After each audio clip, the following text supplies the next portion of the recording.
Soy el doctor Abraham Jacobo Jacobo. Soy profesor de la Facultad de Enfermería de parte de la Universidad Michoacana de San Nicolás de Hidalgo.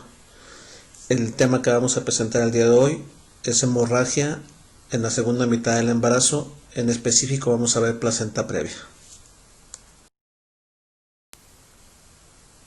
La definición de hemorragia en obstetricia es cualquier pérdida sanguínea que suceda durante el embarazo se considera como anormal. La hemorragia puede ser cualquier pérdida, independiente de la cantidad de volumen que tenga, y normalmente se va a presentar en un 2 o un 5% de todos los embarazos. Puede haber dos grandes grupos que pueden causar hemorragia. Puede ser de origen obstétrico, que consiste en enfermedades propias del embarazo. En el caso de la segunda mitad del embarazo, principalmente placenta previa, pero puede existir desprendimiento prematuro de placenta, ruptura uterina. En el caso de las no obstétricas, puede haber ruptura de varices, de ahí de la vulva, tumores en el cuello, como pueden ser los pólipos, alguna inflamación crónica del cuello, algún traumatismo vulvovaginal o algunos tumores como sangrantes, como puede ser algún condiloma o incluso cáncer cervicuterino. Como ya se comentó, básicamente vamos a trabajar el día de hoy con placenta previa. ¿Nosotros cómo definimos placenta previa? Bueno, en este caso es la inserción anormal de la placenta, y cuando esta inserción está a nivel del segmento inferior del útero, lo consideramos placenta previa. La epidemiología, su frecuencia es muy variable, sí va a oscilar en alrededor de un 4 o 5% en general. Varía en base a las cuestiones clínicas, dependiendo cuándo hagas el diagnóstico, el método que estés usando como diagnóstico e incluso el momento en el que hagas el diagnóstico. De todas estas tres variables va a depender realmente su frecuencia. Desde el punto de vista etiológico, desconocemos la causa real. No sabemos exactamente por qué sucede la placenta previa. Lo que sí sabemos es que hay muchos factores de riesgo. De los más importantes, ser multípara, tener ya varios hijos, hasta un 70-80%. La edad materna no es significativa, aunque hay que recordar que los embarazos se dan entre 20 y 30 años, en un promedio de 28 años. La raza sí es importante aquí, principalmente hay una mayor frecuencia en raza negra. La persona que haya tenido abortos previos también tiene un incremento hasta de un 45%. Si hubo alguna manipulación uterina, ya sea de grados o cirugías que tengan que ver con el útero, también incrementa el factor de riesgo. Si ya hubo placenta previa en embarazos anteriores, también es riesgo.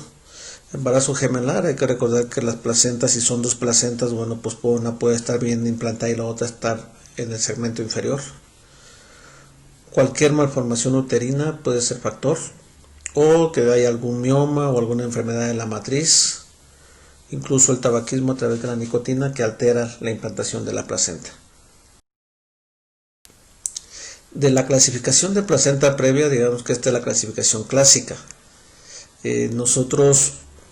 Esta clasificación va en base al cuello, en específico al orificio cervical interno. Hay que recordar que el cérvix tiene un orificio cervical externo en contacto con vagina, un orificio cervical interno y un canal cervical. Entonces la clasificación está basada en relación a dónde está la placenta en relación con el orificio cervical interno. Para nosotros decir de manera normal, por ejemplo, la placenta se inserta o se implanta en el fondo uterino, puede ser de parte anterior o parte posterior, y el segmento inferior del útero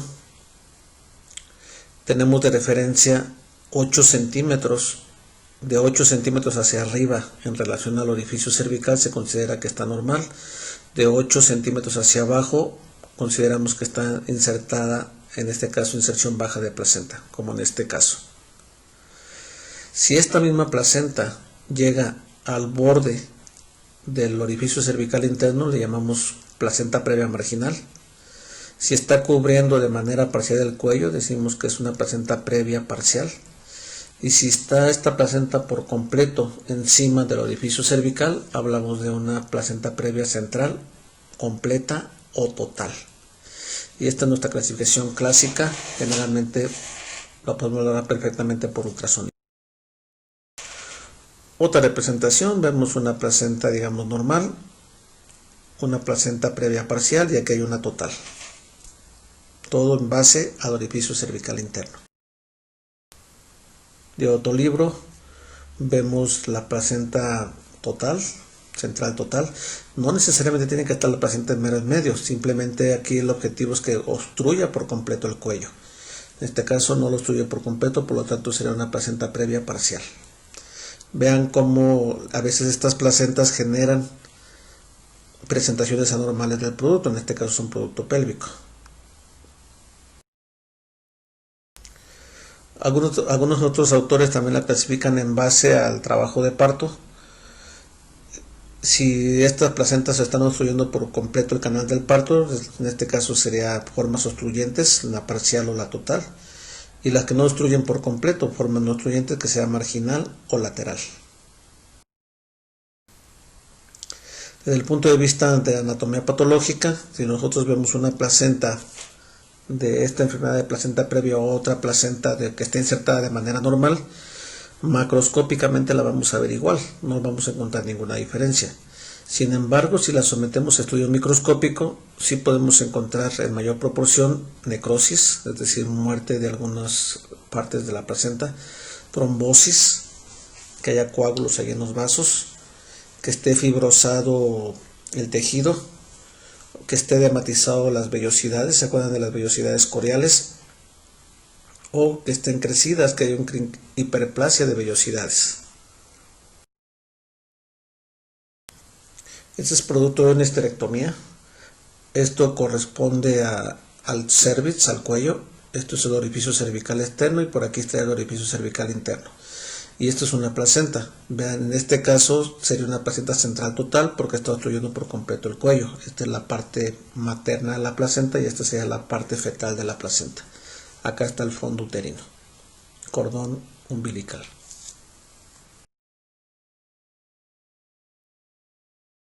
Otra placenta, hay que recordar que aquí está la cara fetal de la placenta con sus membranas, el cordón umbilical. En este caso está un poco en la orilla, generalmente están en medio. Los vasos sanguíneos que se dibujan aquí encima de la placenta. Y lo que sería la cara materna de la placenta. Normalmente estas estructuras le llamamos cotiledones. ¿Sí?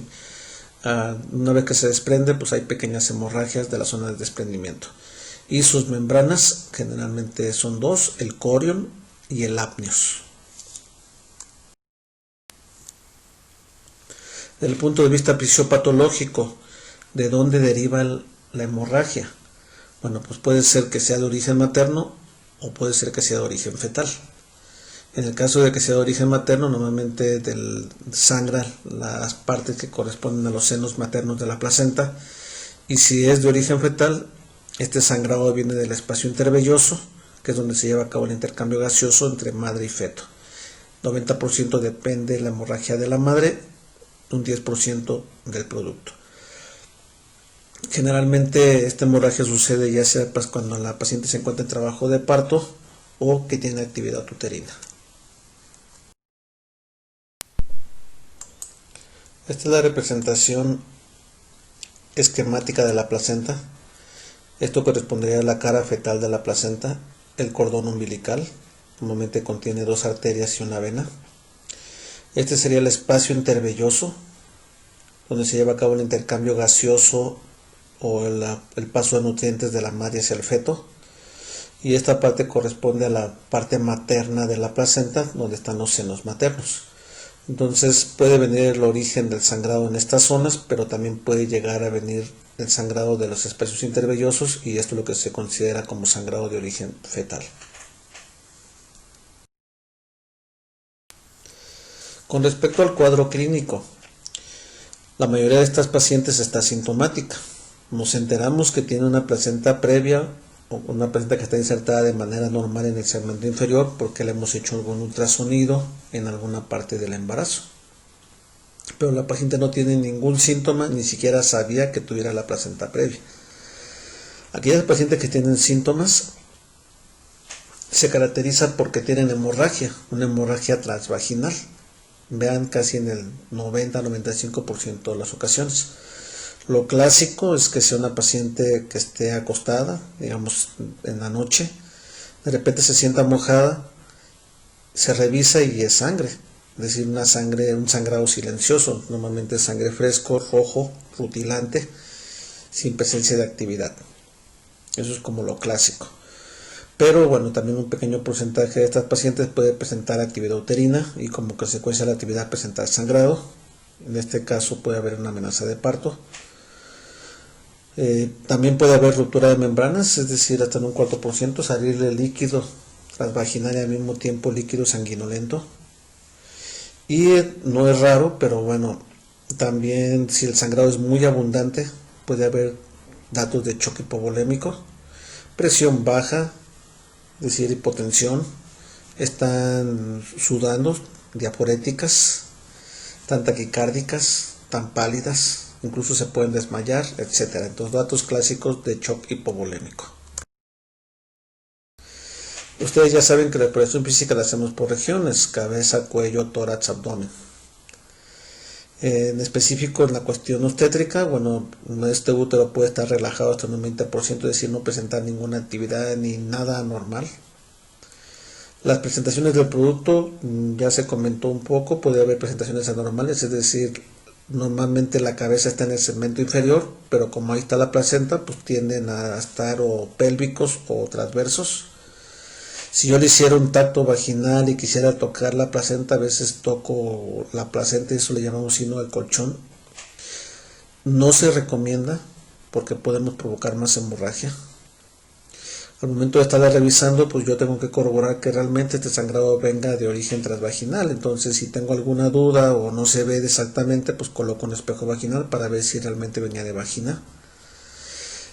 No se recomienda el tacto, pero en caso de ser necesario que esté en trabajo de parto, que no sepamos si ya trae dilatación o no, pues bueno, con mucho cuidado se puede hacer en el área hospitalaria. ¿Puede haber complicaciones? Claro que sí. Muchas veces puede haber prolapso del cordón, es decir, este cordón umbilical ya está a nivel de la vagina, incluso fuera de la vagina, en la vulva. También se puede acompañar de placenta creta. Esto de placenta creta se refiere que la placenta está insertada de manera normal, es decir, se mete al miometrio y no se puede desprender. Puede ser una placenta previa originalmente y después desprenderse la placenta o haber un desprendimiento prematuro de placenta. Y si el sangrado es muy abundante, puede haber trastornos de coagulación, una enfermedad que se llama coagulación intravascular diseminada, o incluso la muerte. Diagnóstico, ¿cómo lo hacemos? Relativamente sencillo, está un 95-96% lo hacemos por ultrasonido. Tenemos dos técnicas clásicas, una por vía abdominal y una por vía transvaginal. La vía abdominal se está usando desde los años 50, que consiste en llenar vejiga para que la vejiga nos sirva de reflejo para poder ver el útero y placenta. Y la otra, en determinado momento, lo usamos menos, pero también se puede usar, la vía transvaginal. Lo podemos ver a través de otros métodos, sí. Ahí está la resonancia magnética, la tomografía, etcétera. Normalmente no lo usamos. Y finalmente nos quedamos con el diagnóstico ultrasonográfico. Este es un ultrasonido, esto es vejiga, la ventana sónica que les decía, esto es el cuello uterino, aquí estaría el orificio cervical interno y vean cómo está aquí la placenta. ¿Sí? Esto es una parte del producto líquido amniótico. Entonces aquí aparentemente no lo cubre por completo, será una parcial. Otra vez vemos vejiga, esto corresponde al cuello uterino y aquí vemos el orificio cervical interno y aquí está la placenta. Menos clara, pero bueno, vemos finalmente vejiga, útero, cuello y esta porción que se ve aquí, placenta. A través de vía vaginal vemos con más claridad el cuello, que sería todo esto que está aquí, orificio cervical externo, canal, orificio cervical interno, y estas imágenes que se ven aquí serían de placenta. Normalmente ponemos color cuando usamos Doppler color, es decir, para dibujar la circulación sanguínea. Esto corresponde al producto, en este caso la cabeza fetal. No todo lo que sangra por vía vulvovaginal puede ser placenta previa, tengo que hacer diagnóstico diferencial. En una de esas tiene una ruptura de una varice, puede haber una fisura anal o hemorroides que son muy comunes en el embarazo. También es común a veces la cistitis hemorrágica, tiene una infección de la vejiga y empieza a sangrar la vejiga. Una complicación grave en obstetricia es el desprendimiento prematuro de placenta no muy inserta. Es decir, esta placenta está insertada de manera normal y se desprende, es decir, como se hace un coágulo retroplacentario y es una complicación grave. Ocasionalmente algún aborto tardío, esos abortos de 24 semanas, es decir, que hubo algún aborto diferido y posteriormente viene el trabajo de parto. Hay una enfermedad que se llama embarazo molar o mola hidatiforme, o enfermedad trofoblástica gestacional, también puede provocar hemorragias. Más raro, algún desgarro cervical o incluso alguna ruptura uterina. Anteriormente todos los tratamientos eran quirúrgicos, ahora bueno, con sus excepciones podemos dar tratamiento conservador. Va a depender de la situación fetal y de la situación materna. Vamos a dar tratamiento conservador, por ejemplo, en relación a edad gestacional. Si son productos mayores de 36 semanas, normalmente interrumpimos el embarazo. Si es menor de 36, que sean 30, 32 semanas, pues a lo mejor le damos manejo conservador. Va a depender si tienen sufrimiento fetal o no. Si tienen sufrimiento fetal son quirúrgicas. Si confirmamos que el sangrado viene de origen fetal, que venga de vellosidades, más adelante les voy a comentar qué estudio hacemos. Y del lado materno, pues bueno, tengo que valorar la hemorragia. Si es una hemorragia muy abundante, es 800, 1 litro, pues no le voy a dar tratamiento conservador, es quirúrgica. Si está en trabajo de parto, es posible que sea quirúrgica. Si la placenta previa es una central total, también es quirúrgico. A veces va a depender de la presentación, si ya viene pélvico, etcétera. O si está integridad de membrana. Normalmente cuando hay ruptura de membranas también son quirúrgicas. Entonces necesito valorar yo muy bien la paciente, pues para ver cuál paciente es candidata a tratamiento conservador y cuál no. En caso de que haya tratamiento conservador, normalmente son pacientes que hospitalizamos, las dejamos en reposo absoluto, no se pueden parar ni al baño. Normalmente las canalizamos con soluciones cristaloides, en específico Harman, por ejemplo. Si están anémicas, les ponemos transfusiones. Si tienen actividad uterina o amenaza de parto, les damos medicamento para quitarle las contracciones. Si lo requiere por la semana de gestación, damos medicamentos para madurar los pulmones del producto. Normalmente damos corticoides, como pueden ser betametasona o dexametasona. Y obviamente hacemos vigilancia fetal, ya sea a través de ultrasonido o a través de cardiotocografía, como se había comentado anteriormente. El tratamiento quirúrgico puede ser de inmediato si es una hemorragia masiva. Si ya una vez que hospitaliza a la paciente el sangrado es persistente por más de 10-12 horas, también es quirúrgica. Si la paciente está en trabajo de parto y tiene más de 36 semanas, generalmente es quirúrgica. Si está con sufrimiento fetal o lo que se había comentado, presencia de hemorragia fetal. Hay unas tiras reactivas, un test de Clay-Hauer. Si esta tira reactiva me sale positiva, ya esto me especifica que es hemorragia fetal. Desgraciadamente no todos los hospitales obstétricos tenemos estas pruebas, de tal manera que no se hacen de manera rutinaria. Pronóstico. Se nos siguen muriendo las pacientes por placentas previas, por estas hemorragias. Imagínense alguna paciente que viene de una comunidad muy alejada sangrando. Entonces tenemos todavía hasta un 5 o 6% de mortalidad materna. Hay morbilidad materna también, de manera muy importante. Generalmente hay anemia. Puede haber infecciones, incluso complicaciones que tienen que ver con tromboembolias y choque hipovolémico si el sangrado es muy abundante.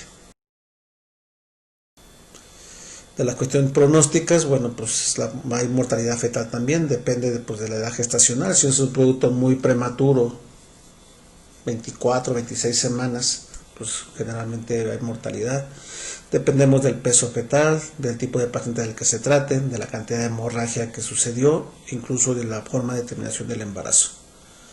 Normalmente, en el caso del mismo producto, normalmente son calificaciones bajas, Apgar bajos, pueden tener anemia, pueden tener retardo en el crecimiento intrauterino, inmadurez pulmonar, estar ictéricos, es decir, amarillos, pueden presentar hipoglucemia o incluso hipocalcemia. Con esto terminamos. Ya saben que este es un tema muy clásico. Cualquier libro de obstetricia van a encontrar información. Quizá vimos los aspectos más básicos y más importantes, pero considero que es lo suficiente para que ustedes se basen y tengan un conocimiento básico general del tema. Les pido, les doy gracias por su atención. Mi correo electrónico por el cual pueden estar en contacto conmigo es a través de abraham.jacobo@umich.mx. Nos vemos la próxima y espero les haya gustado esta presentación.